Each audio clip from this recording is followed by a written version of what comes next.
Assalamualaikum warahmatullahi wabarakatuh.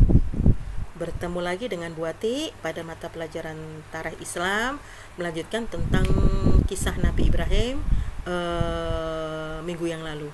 Ini adalah pertemuan kita yang kedua. Baiklah anak-anak, sebelum kita mulai, kita buka dulu dengan bacaan basmalah bersama-sama. Bismillahirrahmanirrahim.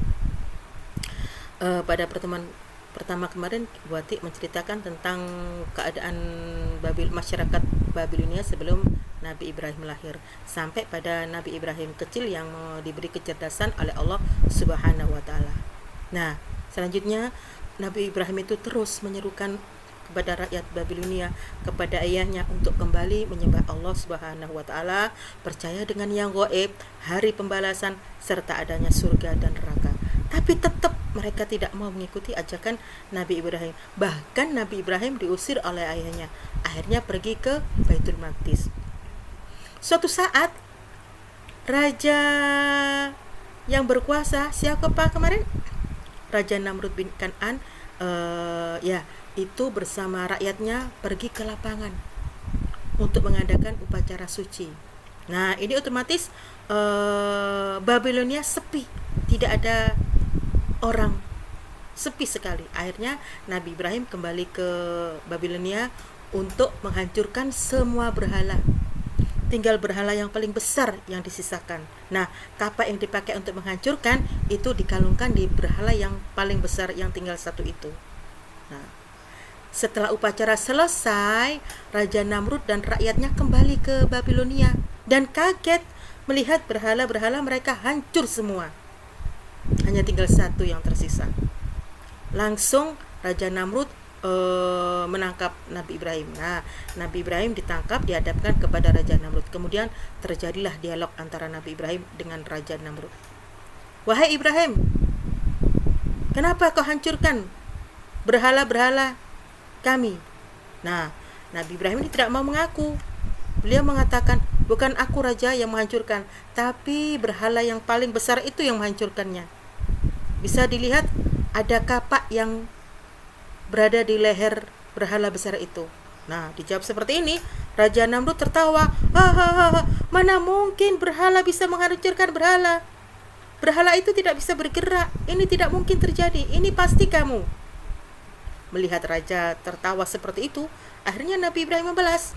Nah, wahai raja, raja sudah tahu bahwa berhala itu adalah patung yang tidak bisa memberi manfaat apapun, tidak bisa bergerak. Tapi kenapa raja sembah? Melihat jawaban Nabi Ibrahim, Raja Namrud murka. Akhirnya Nabi Ibrahim diikat seluruh badannya, kemudian diterlentangkan di tanah, diberi tumpukan kayu untuk dibakar.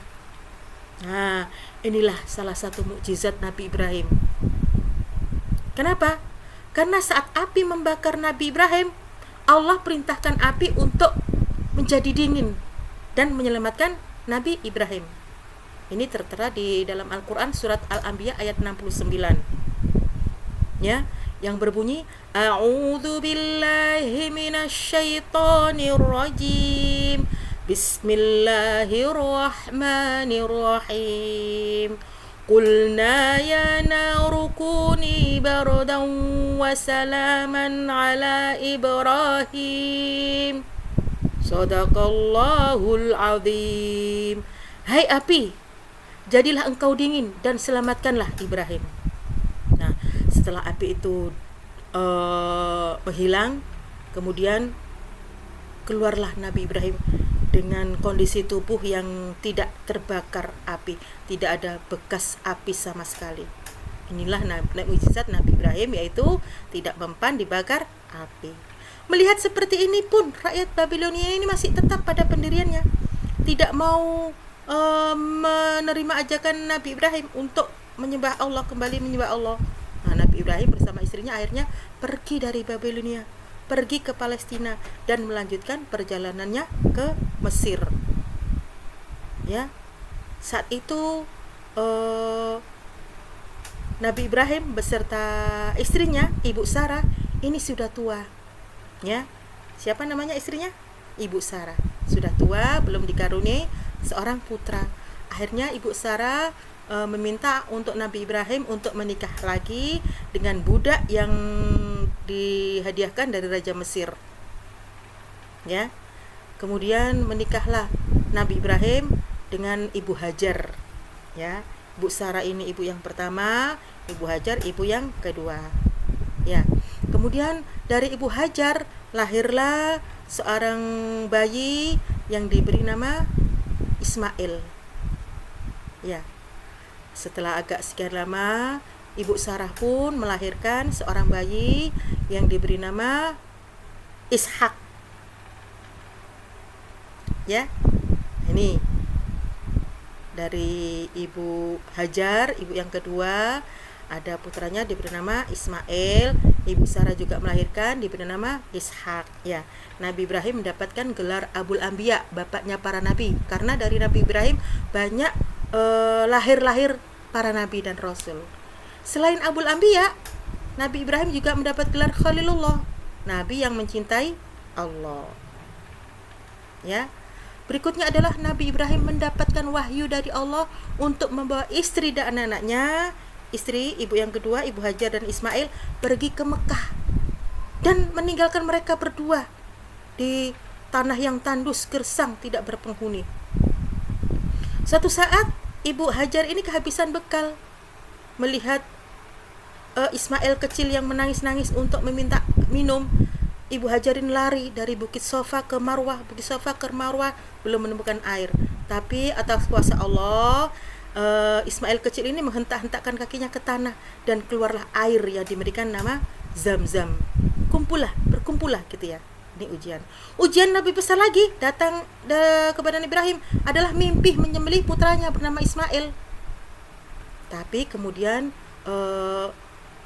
digantilah Nabi Ismail ini menjadi seekor domba dan dikenal dengan Idul Adha. Ya, anak-anak, berikutnya adalah tugas pertemuan kedua kali ini adalah mengerjakan lembar kerja siswa ya di paket Tarikh Islam halaman 56.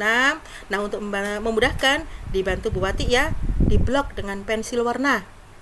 Ya. 1. Mencari kata-kata yang berkaitan dengan Nabi Ibrahim alaihissalam. Misalnya di kotak itu mendatar. Kotak mendatar itu baris pertama ada tulisan Babilonia. Kalian blok warna merah atau kuning gitu ya. Baris kedua tidak ada yang diblok. Baris ketiga ada tulisan Sarah, diblok warna lagi. Seterusnya seperti itu ya. Kemudian yang menurun juga begitu, dikasih blok. Kemudian yang tugas kedua membuat pertanyaan dari jawaban-jawaban yang ada ini. Ya, dibuat pertanyaan. Ada di buku paket, nanti bisa dilihat ya. Ini untuk tambahan belajar kalian ya, tidak pakai dikirim ya. Ya. Nanti dibuat pertanyaan dengan jawaban yang sudah ada ini. Ya. Anak-anakku, mungkin cukup sekian yang bisa Bu Ati sampaikan. Tetap jaga kesehatan, jaga sholat 5 waktu, jangan lupa sering-sering berdoa untuk keadaan kita ini ya, patuhi protokol kesehatan. Ingat pesan Ibu 3M, mencuci tangan, menjaga jarak, memakai masker ya. Jangan pergi kemana-mana kalau tidak hal yang sangat penting sekali.